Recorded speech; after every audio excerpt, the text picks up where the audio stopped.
येशूच्या जन्माची ते आपण बघितलं वचनातून. दुसरी भविष्यवाणी प्रवेशूच्या मृत्यूची ती पण आपण पाहिलं वचनातून. आणि तिसरी भविष्यवाणी त्याच्या पुनरुत्थानाची ते पण आपण कालच्या वचनातून पाहिलं. आणि आता चौथी भविष्यवाणी जे पूर्ण होण्यासाठी फार जवळ आहे. आणि ती चौथी भविष्यवाणी म्हणजे प्रभू येशू ख्रिस्ताच्या दुसऱ्या गुप्त आगमनाची. तर ज्या ठिकाणी 3 भविष्यवाण्या पूर्ण झाल्या तिथं चौथी भविष्यवाणी पूर्ण व्हायला वेळ लागणार नाही, कारण 3 भविष्यवाण्या पूर्ण झाल्या. कारण 4 भविष्यवाण्यापैकी जर 3 भविष्यवाण्या पूर्ण झाल्या तर चौथी भविष्यवाणी पहा मी लवकर येतो आणि प्रत्येकाला ज्याच्या त्याच्या कृत्याप्रमाणे प्रतिफळ पण देतो. मग या पुस्तकातील जे वचन जे पाळणारे आहेत ते आशीर्वादित लोक आहेत. आणि अशा लोकांना घेण्यासाठी प्रभू येशू ख्रिस्ताचं येणं हे जवळ आहे. तर परत एकदा आपण 6व्या वचनाकडे आज मी तुमचं लक्ष केंद्रित करत आहे. 6वं वचन काय सांगते? प्रगटी 22 आणि वचन 6 बघा. नंतर तो मला म्हणाला, ही वचने विश्वासनीय आणि सत्य आहे आणि संदेश त्यांच्या आत्म्यांचा देव जो प्रभू त्याने ज्या गोष्टी लवकर घडून आल्या पाहिजेत त्या गोष्टी आपल्या दासांना कळवण्यासाठी आपल्या दूताला त्याने पाठवलेलं आहे. तर देवाचं वचन हे विश्वासनीय आहे आणि सत्य आहे. तर देवाचं वचन हे विश्वासनीय का आहे? कारण आपला जो देव आहे ज्यावर आपण विश्वास ठेवला तो विश्वासयोग्य आणि तो सत्य परमेश्वर आहे. तो जे काही बोलतो तो केल्याशिवाय राहत नाही. जसं एदेन बागेत देव म्हणाला की बरं आणि वाईटाचं ज्ञान करून देणाऱ्या झाडाचं फळ जर तुम्ही तोडून खाल तर तुम्ही खास मराल. तर आणि ज्यावेळेस आदाम आणि हवेनं ते बरं आणि वाईटाचं ज्ञान करून देणाऱ्या झाडाचं फळ तोडलं आणि त्या ठिकाणी ते खास मेलेले आहेत. का? कारण देवाचं वचन हे सत्य आहे आणि देव जो आहे तो विश्वासनीय आहे. आणि एवढंच नव्हे तर वचन 6 मध्ये सांगतो की संदेश त्यांच्या आत्म्यांचा देव जो प्रभू त्याने ज्या गोष्टी लवकर घडून आल्या पाहिजे त्या सर्व गोष्टी आपल्या दासांना कळवण्यासाठी त्यांनी आपल्या दूताला पाठवलं. म्हणजे या सगळ्या गोष्टी घडून आल्या पाहिजे. कोणकोणत्या घडून आल्या पाहिजे? की प्रभू येशूच्या गुप्त आगमनामध्ये देवाचे लोक उचलले गेले पाहिजे. त्यानंतर ख्रिस्त विरोधकाचा काळ आला पाहिजे. त्यानंतर 21 पिढ्या आल्या पाहिजे. त्यानंतर 1000 वर्षासाठी सैतानाला बांधून ठेवलं पाहिजे. मग 1000 वर्ष नवी आकाश नवी पृथ्वीवर आपण राज्य केलं पाहिजे. आणि त्यानंतर आपण देवाकडे गेलो पाहिजे. आणि मग स्वर्गातून गोग आणि मागोग या देशाला अग्नीच्या द्वारे भस्म केलं पाहिजे. सैतान स्वापद आणि खोटा संदेष्टा यांना अनंत काळाच्या नरकात पण टाकल्या पाहिजे. तर या सगळ्या गोष्टी लवकर घडून यावं म्हणून संदेश त्यांचा आत्म्याचा जो देव आहे तो म्हणतो की या सगळ्या गोष्टी लवकर घडून यावं म्हणून या सांगण्यासाठी त्याने आपल्या दूताला पाठवलं. आणि त्या दूतांच्या द्वारे पात्मा नावाच्या बेटावर जो योहान होता त्याच्याकडून या सगळ्या गोष्टी त्याने लिखापडी केलेल्या आहेत. प्रत्येक गोष्टीची लिखापडी त्या ठिकाणी केलेली आहे, कारण या सगळ्या गोष्टी होणं फार महत्वाचं आहे. तर मग आता आजचा जो माझा विषय काय आहे? संदेश त्यांचा आत्म्यांचा देव. संदेश त्यांच्या आत्म्यांचा देव म्हणजे संदेश त्यांच्या आत्म्यामध्ये कोणाचा आत्मा आहे? परमेश्वराचा आत्मा आहे. आणि संदेश देणारे, सुवार्ता प्रसार करणारे, शुभवर्तमान सांगणारे, देवाच्या वचनाची ओळख करून देणारे या प्रत्येक व्यक्तीमध्ये परमेश्वराचा आत्मा आहे. आणि म्हणून संदेश त्यांच्या आत्म्याच्या द्वारे परमेश्वराचं वचन जे आहे तुमच्या आणि माझ्यापर्यंत पोहोचत आहे. आज जे तुम्ही देवाचं वचन ऐकत आहात, एका काळात तुम्ही अंधारात होते, एका काळात तुम्ही बंधनात होते, एका काळात तुम्ही आजारी होते, एका काळात तुम्ही सैतानाच्या फार मोठ्या पीडामध्ये पीडित होते.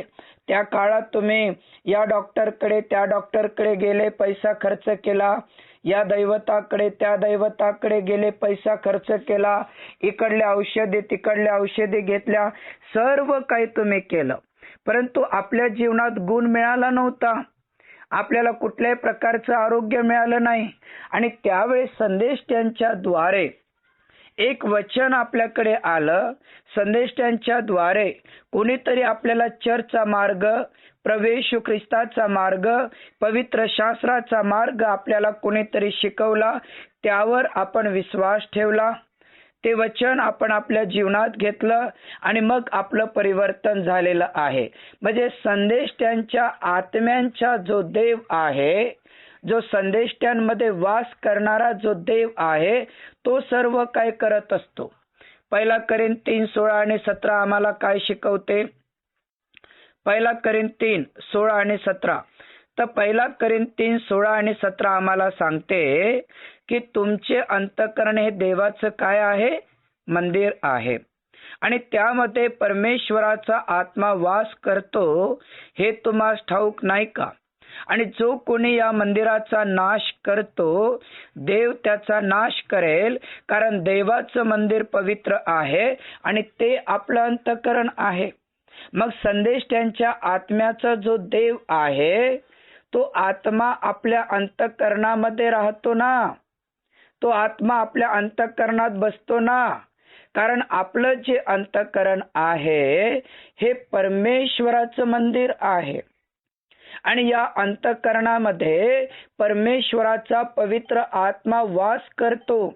पण जो कोणी या अंतःकरणाचा नाश करतो, चोरी करणं, खोटं बोलणं, शिवीगाळ करणं, गर्विष्ठपणा करणं, निंदा करणं, हेवा करणं, कलह करणं, मत्सर करणं, या सगळ्या गोष्टीच्या द्वारे जर देवाच्या लोकांनी जर आपलं अंतःकरण जर भ्रष्ट केलं किंवा अशुद्ध केलं, तर बायबल सांगते की मी त्यांचा नाश करेल.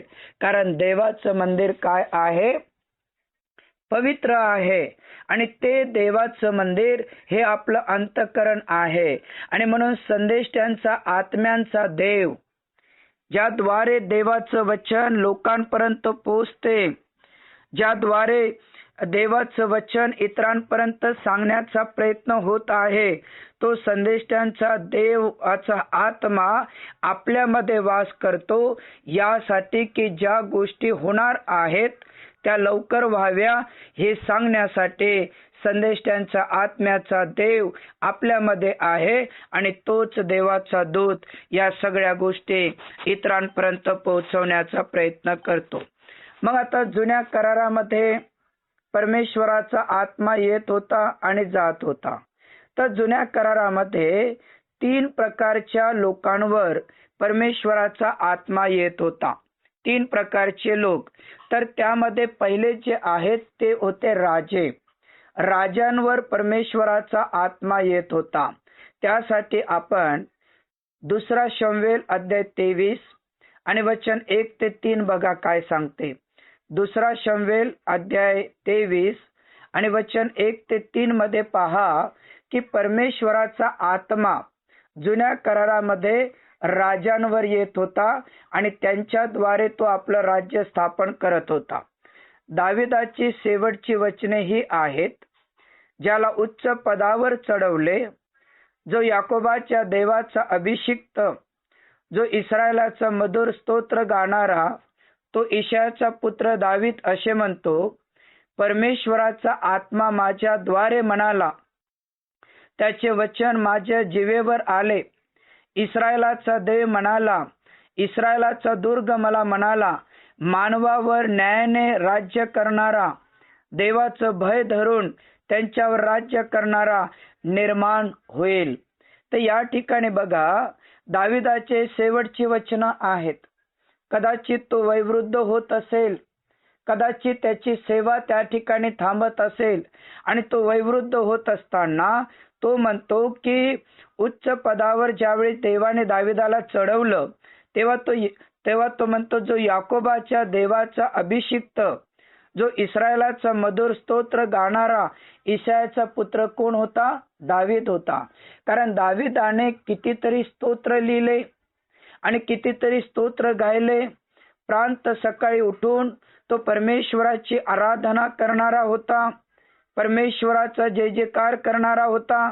आणि तो म्हणतो की परमेश्वराचा आत्मा माझ्याद्वारे म्हणाला, त्याचे वचन माझ्या जिभेवर आले की इस्रायलाचा देव म्हणाला, इस्रायलाचा दुर्ग मला म्हणाला, मानवावर न्यायाने राज्य करणारा, देवाचं भय धरून त्यांच्यावर राज्य करणारा असा एक मी निर्माण करेल. म्हणजे परमेश्वराचा आत्मा हा दाविदावर होता आणि दावीद आता वयोवृद्ध झालेला होता आणि त्याचं राज्यपद आता थांबणार. आणि तेवढ्यामध्ये परमेश्वराचा आत्मा दाविदावर आला आणि तो म्हणाला की यानंतर दावीद या जगातून गेल्याच्या नंतर इस्रायलाचा देव, इस्रायलाचा दुर्ग, मानवावर न्यायाने राज्य करणारा, देवाचं भय धरून त्यांच्यावर राज्य करणारा अशा प्रकारचा मी राजा पाठवणार आहे, अशा प्रकारचा मी राजा पाठवणार आहे. जितके वर्ष दाविदाने राज्य केलं, प्रियांनो, देवाने दाविदाबद्दल काय बोलला की दावीद हा माझ्या मनासारखा आहे आणि तो माझे संकल्प आणि तो माझ्या इच्छा पूर्ण केल्याशिवाय राहत नाही. आणि म्हणून संदेश त्यांच्या आत्म्याचा देव म्हणजे दावीद राजावर परमेश्वराचा पवित्र आत्मा होता आणि पवित्र आत्म्याने भरून तो प्रांत सकाळी उठून परमेश्वराची आराधना करणारा, परमेश्वराची उपासना करणारा, परमेश्वराचा जय जयकार करणारा आणि देवाला प्रसन्न करणारा होता. आणि अशा प्रकारचा अभिषेक त्यावेळेस दावीद राजावरती होता. दुसरी आणि महत्वाची गोष्ट आपण बघूया. दुसरी गोष्ट की परमेश्वराचा आत्मा जो आहे तो काय म्हणतात, याजक लोकांवर येत होता. याजक म्हणजे कोण? जे परमपवित्र स्थानात परमेश्वराची सेवा करणारे, परमपवित्र स्थानात देवाची सेवा करणारे याजक लोक. तर परमेश्वराचा आत्मा याजक लोकांवर येत होता आणि हे जे याजक लोक आहेत हे परमपवित्र स्थानात जात होते. तेव्हा जाताना दोन गोष्टी होत होत्या. नंबर 1, त्यांच्या झग्याला घुंगरू राहत होते आणि नंबर 2, त्यांच्या पायाला दोरी बांधत होते. कारण याजकाच्या मनात जर पाप असेल आणि पाप घेऊन जर तो परमपवित्र स्थानात गेला तर तिथं तो मरून पडायचा. मग मरून पडला हे कशावरून दिसायचं? घुंगरूचा आवाज येत नव्हता. घुंगरूचा आवाज आला नाही तर समजायचं की याजकामध्ये काहीतरी पाप आहे आणि तो मरण पावला आणि म्हणून ते दोरीनं ओढून त्यांना बाहेर काढत होते. परंतु जो पवित्र याजक राहत होते ते मात्र इस्रायल लोकांचे पाप परमपवित्र स्थानात जाऊन तो इतरांसाठी पश्चाताप करणारा होता. त्यासाठी आपण पहिले राजे अध्याय 8 आणि वचन 9 ते 11 आपण यावेळेस वाचन करूया. पहिले राजे अध्याय 8 आणि वचन 9 ते 11 कडे मी तुमचं लक्ष केंद्रित करत आहे. इस्रायल लोक मिस्र देशातून निघाल्यावर परमेश्वराने त्यांच्याशी करार केला.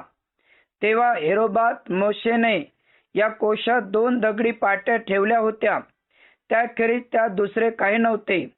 याजक पवित्र स्थानातून बाहेर आले तेव्हा परमेश्वराचे मंदिर मेघाने व्यापले. त्या मेघामुळे याजकांना सेवा चाकरी करण्यास उभे राहावेना, कारण परमेश्वराच्या तेजाने परमेश्वराचे मंदिर हे भरून गेलेले होते. म्हणजे याजक लोक परमपवित्र स्थानात जाऊन परमेश्वराची जेव्हा आराधना करायचे, परमेश्वराची जेव्हा उपासना करायचे तेव्हा परमेश्वराचं तेज म्हणजे परमेश्वराचा आत्मा त्या ठिकाणी उतरून येत होता. आणि जसाही तो त्या ठिकाणी उतरून येत होता, बायबल सांगते की याजक पवित्र स्थानातून बाहेर आले तेव्हा परमेश्वराचं मंदिर मेघाने व्यापलं. त्या मेघामुळे याचकांना त्या परमपवित्र स्थानात सेवा कार्य करण्यासाठी उभे राहता येत नव्हते, कारण परमेश्वराच्या तेजाने परमेश्वराचं मंदिर जे आहे ते भरून गेलेलं होतं. इतका परमेश्वराचा अभिषेक त्या मंदिरावर आलेला होता. इतका परमेश्वराचा अभिषेक त्या मंदिरावर आलेला होता, कारण इस्रायल लोक मिस्र देशातून निघाल्यावर परमेश्वराने जो त्यांच्याशी केलेला जो करार होता तेव्हा होरेबात मोशेने या कोशात 2 दगडी पाट्यावर ठेवल्या होत्या, त्याखेरीज दुसरं काही नव्हतं. आणि मिस्र देशातून बाहेर निघल्याच्या नंतर जेव्हा हे परमपवित्र स्थानात परमेश्वराची आराधना करायला गेले तेव्हा परमेश्वराचा आत्मा त्यांच्यामध्ये उतरला. परमेश्वराचं तेज त्यांच्यामध्ये पसरलं. तिथं सेवा चाकरी करण्यासाठी याजक लोकांना उभं राहता येत नव्हतं. इतका पवित्र आत्म्याचा अभिषेक, इतका पवित्र आत्म्याचं सामर्थ्य, इतका पवित्र आत्म्याची कृपा त्या ठिकाणी होते, त्या मंदिरात होते. कारण प्रियांनो, योहान 4:24 देव आत्मा आहे आणि जेव्हा त्याचे उपासक आत्म्याने आणि खरेपणाने देवाची उपासना करतात, संदेष्टांच्या आत्म्याचा देव प्रत्येक व्यक्तीवरती आपला अभिषेक करत असतो, आपल्या सामर्थ्याचा अभिषेक करत असतो. हर एक प्रश्न प्रवेशूच्या नावात तो मिटवण्याचा प्रयत्न करत असतो.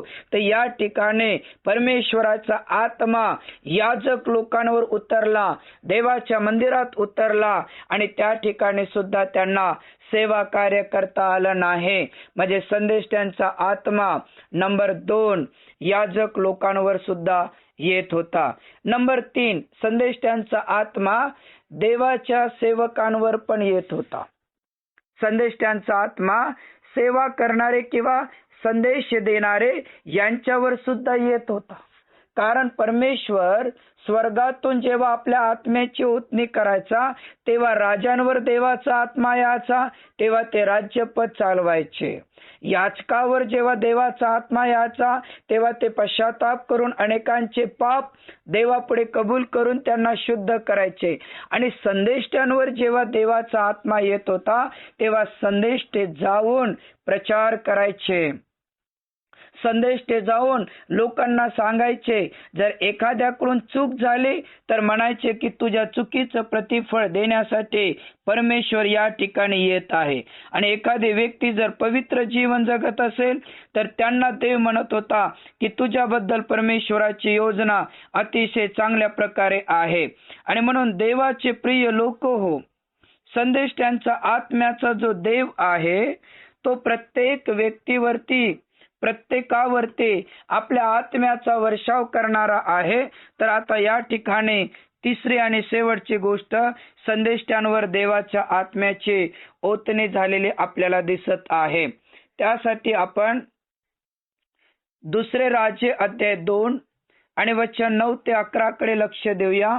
2 राजे अध्याय 2 आणि वचन 9 ते 11. ते पलीकडे गेल्यावर एलिया अलिशाला म्हणाला, मला तुझ्यापासून नेण्यात येण्यापूर्वी मी तुझ्यासाठी काय करू ते मला सांग. अलिशा म्हणाला, आपल्या ठाई असलेल्या आत्म्याचा दुप्पट वाटा माझ्या ठाई यावा. एलिया म्हणाला, तू अवघड गोष्ट मागतोस, पण मला तुझ्यापासून घेऊन जातील त्यावेळेस मी तुला दिसलो तर तू मागतेस ते तुला प्राप्त होईल, न दिसलो तर प्राप्त होणार नाही. आणि या ठिकाणी आपल्याला माहिती आहे की एलियाला स्वर्गारोहण झालेलं आहे. स्वर्गातले अग्नीचे रथ आले आणि त्यांच्या बरोबर एलिया निघून गेला. परंतु एलिया निघून गेल्याच्या नंतर एलिशा म्हणाला की तुझ्यामध्ये असणारं जे सामर्थ्य आहे, तुझ्यामध्ये असणारा जो पवित्र आत्म्याचा अभिषेक आहे तो दुप्पट अभिषेक मला हवा.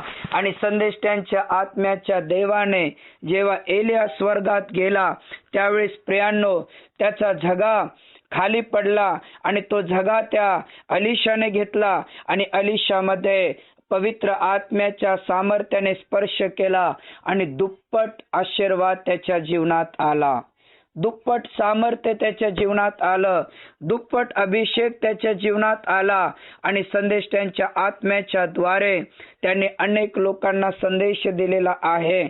आणि आपल्याला माहित आहे की एलियापेक्षा अलिशाकडून मोठमोठाले चमत्कार झालेले आहेत, डबल चमत्कार झालेले आहे. एक तर एवढा मोठा चमत्कार झाला की अलिशा मरण पावलेला होता आणि एका ठिकाणी त्याला पुरलेलं होतं आणि त्याच गावात एक व्यक्ती मरण पावला आणि ते लोक त्या मेलेल्या माणसाला घेऊन चालले आणि तिकडून काही पलिष्ठी लोक युद्ध करायला आले आणि म्हणून हे लोक घाबरले, पळाले आणि त्यांनी ते मृत्यू पावलेल्या माणसाला खाली फेकून दिलं. जसे खाली फेकून दिलं, जिथं अलिशा ठेवलेला होता कबरेमध्ये, त्या कबरेमध्ये जाऊन पडला आणि अस्थिला अस्थि लागल्या, तिथली ऊब त्याला लागले आणि हा मेलेला पण काय झाला, जिवंत झाला आणि याच्या पाठीमागं पळायला लागला. एवढा मोठा चमत्कार अलिशाकडून झालेला होता की अलिशा मरण पावलेला होता आणि त्याच्या कबरेला जेव्हा मेलेला माणूस त्याच्या कबरेत टाकला तर तो सुद्धा जिवंत झाला आणि त्याच्या पाठीमागं पळत सुटलेला आपल्याला दिसत आहे. तर या ठिकाणी संदेष्ट्यांवर सुद्धा परमेश्वराचा आत्मा येत होता. आणि म्हणून आता आपण बघत आहे की प्रगटीकरण अध्याय 22 आणि वचन 6 सांगते की परमेश्वराचे वचन हे विश्वसनीय आहे, परमेश्वराचे वचन हे सत्य आहे आणि संदेष्ट्यांच्या आत्म्याचा देव प्रभू त्यांनी ज्या गोष्टी लवकर घडून आल्या पाहिजे त्या कळवण्यासाठी त्यांनी आपल्या दूताला पाठवलेला आहे. मग संदेष्ट्यांच्या आत्म्याचा देव म्हणजे काय? तर संदेष्ट्यांचा आत्म्याचा देव म्हणजे जो देव आहे, ज्याचा आत्मा जुन्या करारामध्ये संदेष्ट्यांवर येत होता. पहिली गोष्ट आपण पाहिली की तो याजकांवर येत होता, दुसरी गोष्ट आपण पाहिली की तो राजांवर पण येत होता, तिसरी गोष्ट आपण पाहिली की तो संदेष्ट्यांवर पण येत होता. परंतु आता प्रेषितांचे कृत्य अध्याय 1 आणि वचन 8 जर तुम्ही पाहाल तर त्या ठिकाणी देव म्हणाला की तुम्ही यरुशलेम सोडून जाऊ नका. तर परमेश्वरानं देव केलेल्या आत्म्याची तुम्ही वाट पहा.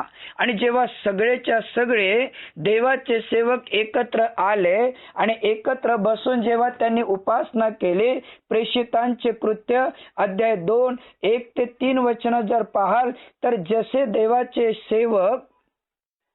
देवाचे सेवक प्रार्थना करत होते, देवाचे सेवक आराधना करत होते, सुसाट्यासारखा वारा आला आणि अग्नीच्या जिबांच्या जिबा प्रत्येकावर उतरल्या, अग्नीचा आत्मा प्रत्येकावर उतरला आणि सर्वच्या सर्व शिष्य पवित्र आत्म्याने भरले, सामर्थ्याने भरले आणि अन्य भाषा बोलत त्यांनी परमेश्वराची स्तुती केली. कारण प्रेषित 1:8 सांगते की यरुशलेम सोडून तुम्ही जाऊ नका, तर पवित्र आत्मा तुमच्यावर येईल आणि तेव्हा तुम्हाला सामर्थ्य प्राप्त होईल आणि तेव्हा तुम्ही जाऊन सुवार्ता सांगा, शिष्य करा, बप्तिस्मा द्या आणि युगाच्या समाप्तीपर्यंत मी तुमच्या सोबत राहील.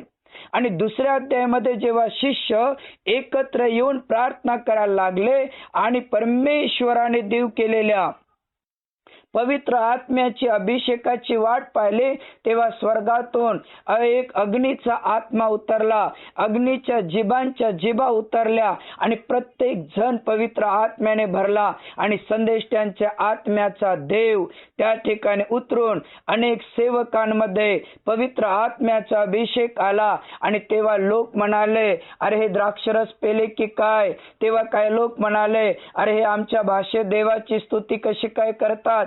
वेगवेगळ्या प्रकारच्या भाषेत त्यांनी देवाची स्तुती, देवाची आराधना केले. आणि तेवढ्यामध्ये मग पेत्र उभा झाला आणि पेत्राने योएल संदेष्ट्यांच्या पुस्तकात ज्या गोष्टी लिहिल्या त्याची फोड करून सांगितले, एका एका वचनाची फोड करून सांगितले. देवाच्या वचनाचा प्रचार केला आणि त्याच्या प्रचारामध्ये पहिल्या दिवशी 3,000, दुसऱ्या दिवशी 5,000 अशा अनेक प्रकारच्या लोकांनी बप्तिस्मा घेतला आणि तेव्हापासून पवित्र आत्म्याचं सामर्थ्य, पवित्र आत्म्याचा अभिषेक वाढत गेलेला आहे. मग आज तुम्ही आणि मी फक्त देवाचं वचन ऐकतो, प्रार्थना करतो आणि झोपून जातो.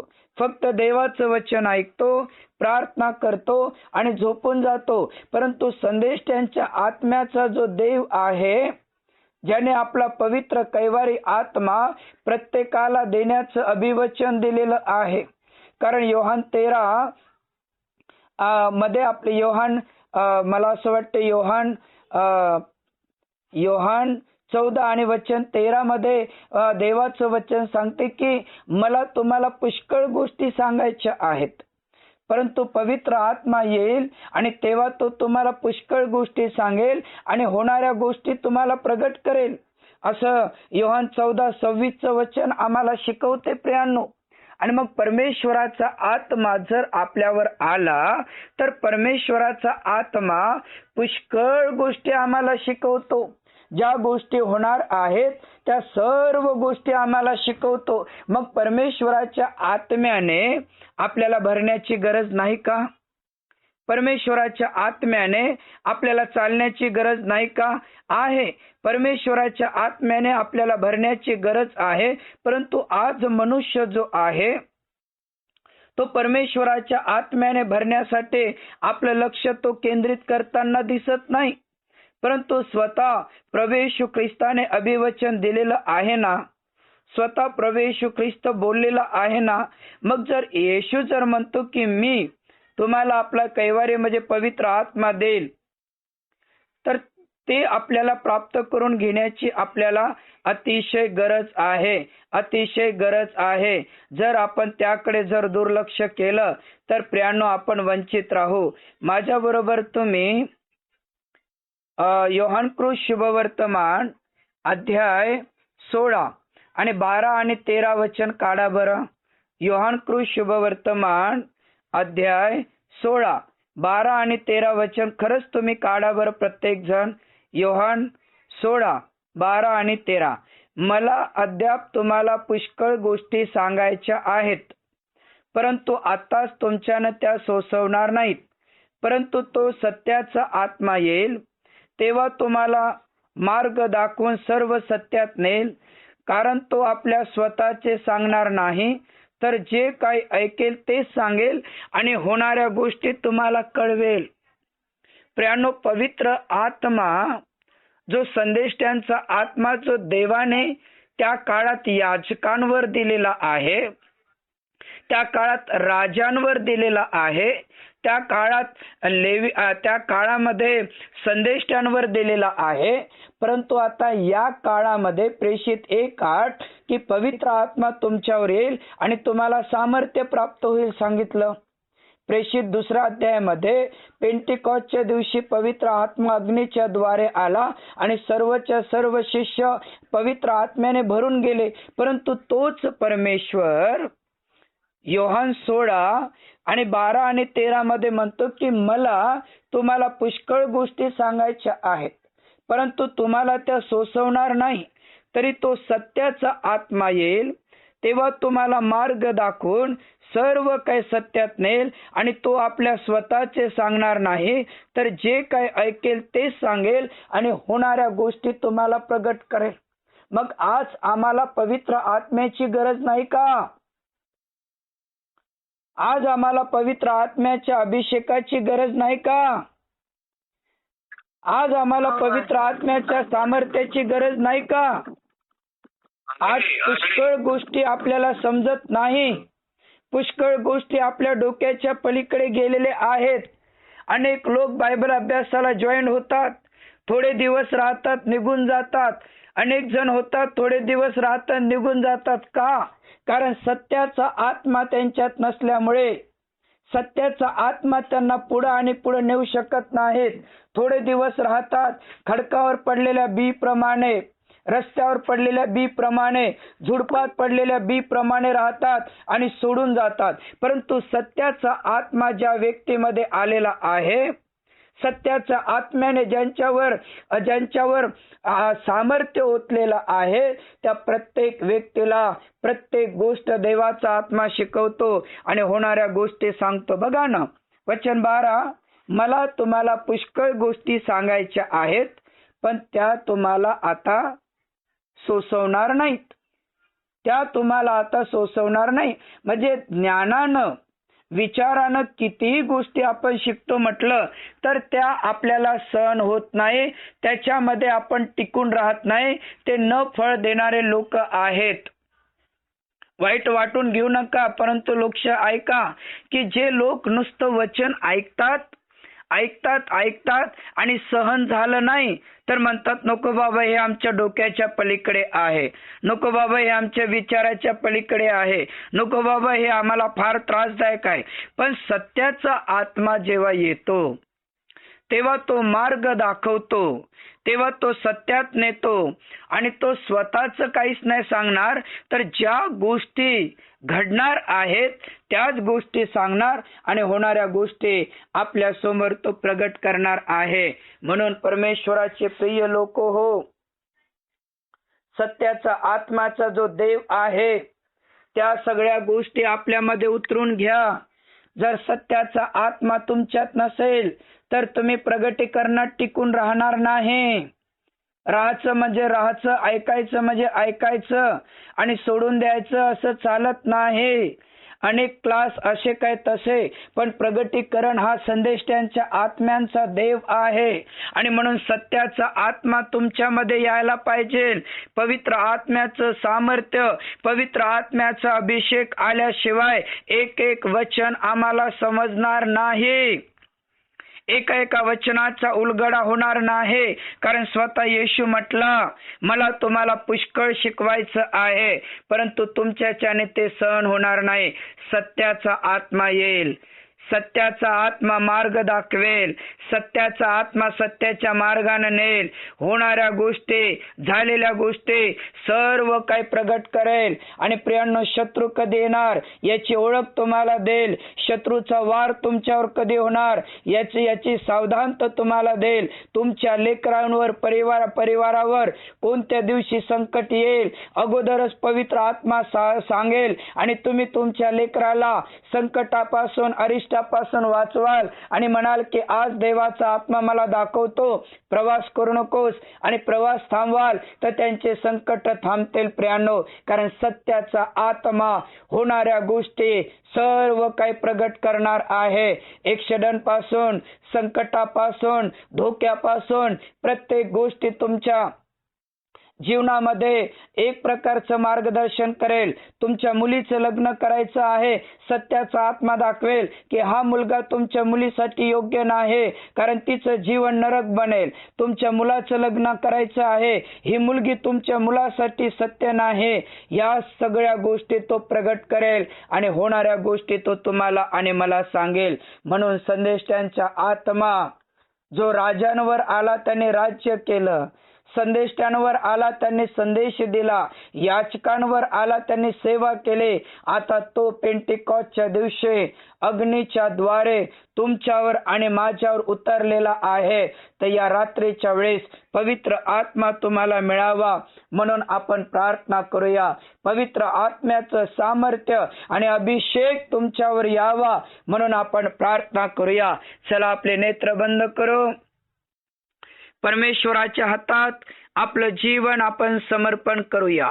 पवित्र पवित्र पवित्र पवित्र सेनाधीश परमेश्वरा, आकाश आणि पृथ्वी, समुद्र आणि तारे यांच्या निर्माण करत्या आमच्या जिवंत देवा, मान, महिमा, गौरव, सन्मान सदा सर्वदा प्रभू आम्ही केवळ तुला देत आहे. संदेष्टांच्या आत्म्याच्या देवा, आज तुझे प्रिय लेकर प्रभू अज्ञान आहेत प्रभू, तुझ्यापासून दूर आहेत. देवा तुझा दास या नात्याने मी प्रार्थना करतो, येशूच्या नावात तुझा अभिषेक त्यांच्यावर दे, सामर्थ्य त्यांच्यावर दे, पवित्र आत्म्याने भर, सत्याच्या आत्म्याने भर. होणाऱ्या प्रत्येक गोष्ट प्रगट होण्यासाठी प्रभू तू त्यांना सहाय्य कर, प्रभू तू त्यांना मदत कर. सर्व सैतानी साम्राज्य, दुष्ट आत्म्याचे हरेक प्लान, अंधकाराची हरेक ताकद प्रभू येशूच्या नावामध्ये या क्षणात ते बापा मी दूर करत आहे. हे पवित्र देवा, हे सामर्थ्यवान देवा, पवित्र आत्म्याचा अभिषेक, सामर्थ्याचा अभिषेक, कृपेचा अभिषेक, अनुग्रहाचा अभिषेक प्रत्येक व्यक्तीवरती कर आणि त्यांची सेवा कार्य आणि त्यांच्या सेवेमध्ये देवा हजारो लाखो लोक वळतील अशी कृपा, अशी दया तू कर आणि तुझ्या नावाचा गौरव आमच्या जीवनाद्वारे पूर्ण कर. या गुगल मीटच्या द्वारे, व्हॉट्सअपच्या द्वारे, ऑडिओच्या द्वारे प्रभू, यूट्यूबच्या द्वारे हा संदेश हजारो लाखो लोकांपर्यंत पोहोचत असताना देवा तुझा दास या नात्याने मी प्रार्थना करतो, येशूच्या नावात सर्व मार्ग तू मोकळे कर आणि तुझा गौरव परमेश्वरा आमच्या जीवनाद्वारे पूर्ण कर. मान, महिमा, गौरव, सन्मान सदा सर्वदा मी तुला देत. प्रार्थना धन्य तारणारा प्रभू येशू ख्रिस्त याच्या जिवंत नावात केले बाप्पा, ऐकाने स्वीकार कर. आमेन.